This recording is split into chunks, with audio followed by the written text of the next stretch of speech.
Hey folks, and welcome to Greg's Golf Shack. Man, I have a tip for you today that's just gonna feel really good. It's gonna really help with your timing and sequencing and give you a really explosive feeling through impact. Now make sure you're subscribed to the channel, certified instructor with the Canadian Golf Teachers Federation. I've got lots of tips on my channel. I wanna help you play better golf.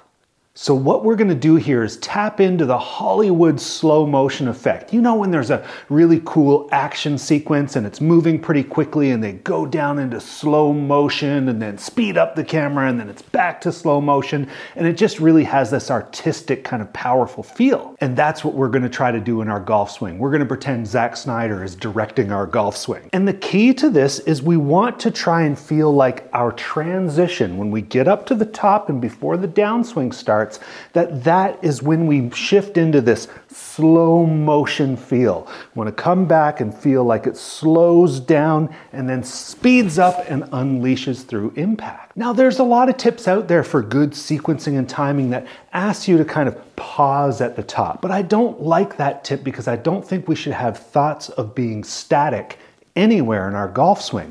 We want it to be loose and fluid. And if we get up to the top and get this feeling of stopping, it kind of locks us up, and it's very difficult to let our body unwind in the proper sequencing from sort of a static position, and we end up kind of hurling everything at the same time. But by going down into this slow motion feel, we can feel like it's just slowing down, and then our unwinding really helps us speed up and release through impact. So we want that feeling that we come back, whoa, launch it. Feels really good, and it actually improves your contact because our timing and our sequencing is better. Now, another cool thing that'll help do is kind of slow down our backswing. Many of us put a whole lot of effort into our backswing, and it moves our body around, it shifts us, it makes our muscles activate in ways that aren't really conducive to a good downswing. What we want to do is just turn back and then unleash through. So get that feeling of that speed dial.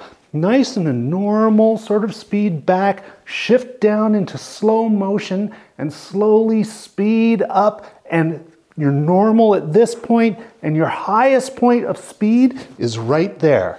Right when the arms straighten, you're through impact.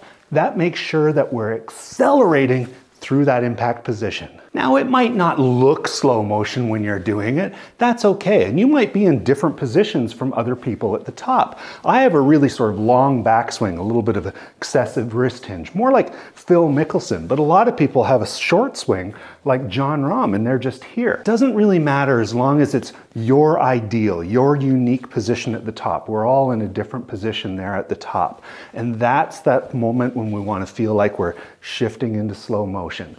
Again, it's not going to look like it to anyone else watching, but it feels like it. It feels powerful, feels cinematic. Give it a try and see how it works for you. Man, that feels good. Welcome to Hollywood. See you next time on Greg's Golf Shack.